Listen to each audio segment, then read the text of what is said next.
നമസ്കാരം.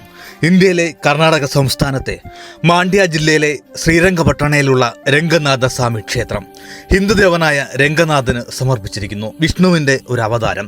വൈഷ്ണവ പാരമ്പര്യത്തിലെ 108 അഭിമാന ക്ഷേത്രങ്ങളിൽ ഒന്നായി ഈ ക്ഷേത്രം തരംതിരിച്ചിട്ടുണ്ട്.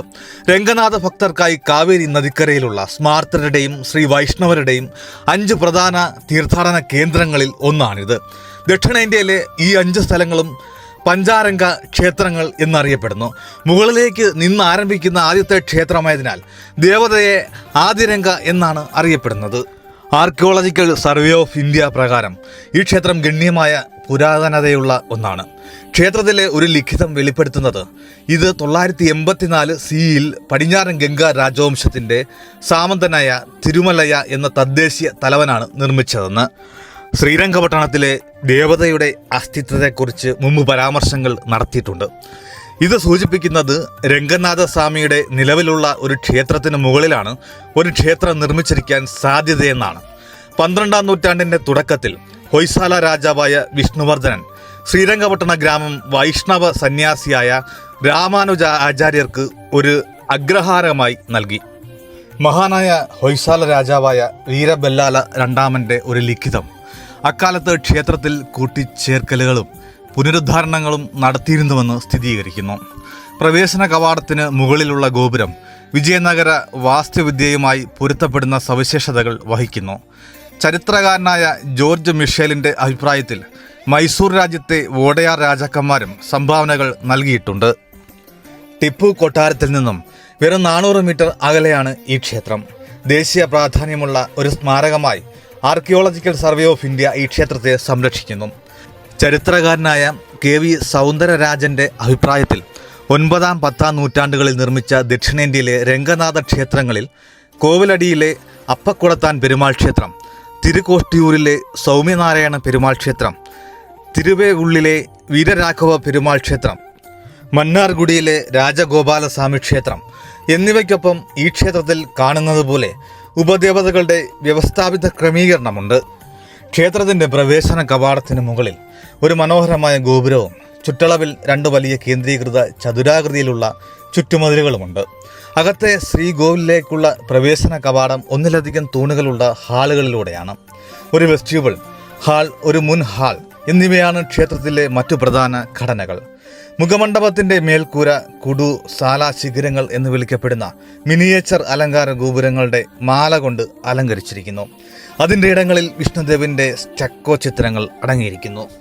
ശ്രീകോവിലിൽ ആദിശേഷ എന്ന പാമ്പിൻ്റെ 7 പത്തികളാൽ രൂപപ്പെട്ട ഒരു മേലാപ്പിന് കീഴിൽ അദ്ദേഹത്തിൻ്റെ ഭാര്യ ലക്ഷ്മിയുമായി കാൽക്കൽ ചാരിയിരിക്കുന്ന വിഷ്ണുവിൻ്റെ പ്രതിഷ്ഠയുണ്ട്. വിഷ്ണുവിന് ചുറ്റും ഹിന്ദു ദേവതകളായ ശ്രീദേവി, ഭൂദേവി, ബ്രഹ്മാവ് എന്നിവരുമുണ്ട്. നരസിംഹം, ശ്രീനിവാസൻ, ഹനുമാൻ, ഗരുഡൻ, ആൾവാർ സന്യാസിമാർ എന്നിവർക്കായി സമർപ്പിച്ചിരിക്കുന്ന മറ്റ് ചെറിയ ആരാധനാലയങ്ങൾ സമുച്ചയത്തിനുള്ളിൽ ഉണ്ട്. പുരാതന കർണാടകയിൽ ഏകദേശം CE 350 മുതൽ 999 വരെ നിലനിന്നിരുന്ന ഒരു പ്രധാന രാജവംശമായിരുന്നു പശ്ചിമഗംഗ.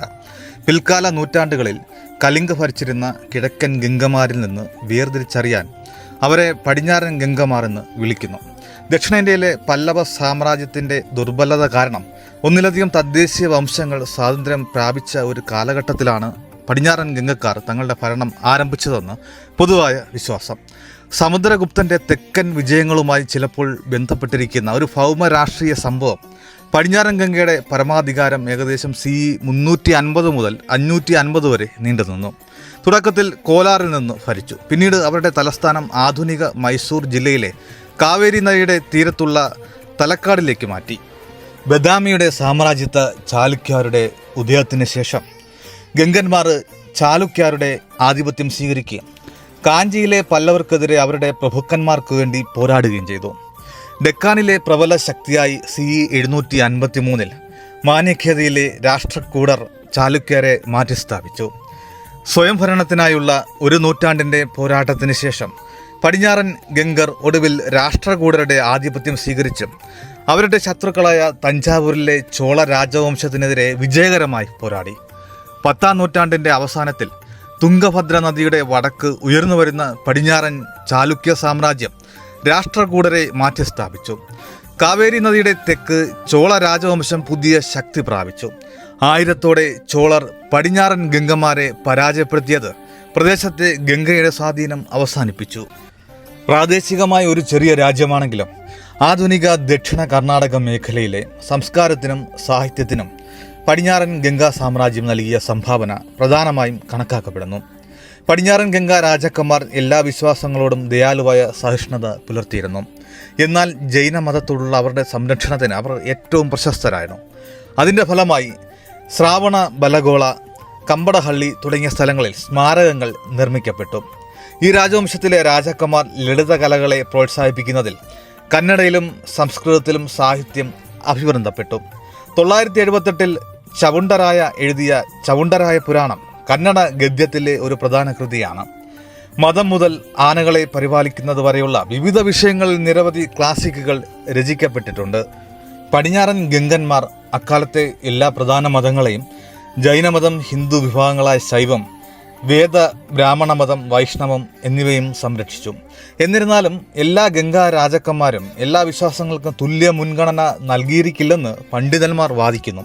ചില ചരിത്രകാരന്മാർ ഗംഗക്കാർ കടുത്ത ജൈനന്മാരായിരുന്നുവെന്ന് വിശ്വസിക്കുന്നു. എന്നിരുന്നാലും ഗംഗാവതിയിൽ അഭിവൃദ്ധി പ്രാപിച്ച കാലമുഖന്മാർ, പശുപതന്മാർ, ലോകയാതന്മാർ എന്നിവരെക്കുറിച്ചുള്ള പരാമർശങ്ങൾ നൽകിക്കൊണ്ട് ലിഖിതങ്ങൾ ഇതിനെ നിരാകരിക്കുന്നു.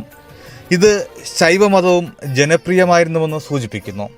മാധവ രാജാവും ഹരിവർമ്മയും പശുക്കൾക്കും ബ്രാഹ്മണർക്കും വേണ്ടി സമർപ്പിച്ചിരുന്നു. വിഷ്ണുഗോപരാജാവ് ഒരു ഭക്ത വൈഷ്ണവനായിരുന്നു. ദക്ഷിണേന്ത്യയിലെ സ്മാർത്ത, ബാബൂർ, ഖമ്മ, ശ്രീ വൈഷ്ണവ വിഭാഗങ്ങളുടെ 3 പുണ്യസ്ഥലങ്ങൾ ആദിശങ്കരനും രാമാനുജ ആചാര്യരും അവരുടെ സ്തുതിഗീതങ്ങളിൽ ദേവതകളെ സന്ദർശിക്കുകയും മഹത്വപ്പെടുത്തുകയും ചെയ്തിട്ടുണ്ട്. ശ്രീരംഗപട്ടണം ആദിരംഗ ദക്ഷിണേന്ത്യയിലെ രംഗനാഥ ക്ഷേത്രങ്ങളിലെ ആദ്യത്തെ പുണ്യസ്ഥലവും വളരെ പ്രധാനപ്പെട്ട സ്ഥലവും. ആയിരക്കണക്കിന് വർഷം പഴക്കമുള്ള ഈ മഹാക്ഷേത്രം, വമ്പൻ ക്ഷേത്രം, ഞെട്ടിക്കുന്ന ക്ഷേത്രം എന്ന് തന്നെ നമുക്ക് ഉറപ്പിച്ചു വരാം. ജീവിതത്തിൽ ഒരു പ്രാവശ്യമെങ്കിലും സന്ദർശിക്കണമെന്ന് തന്നെയാണ് പറയാനുള്ളത്. അത്രയ്ക്കുണ്ട് ഈ മഹാക്ഷേത്രം.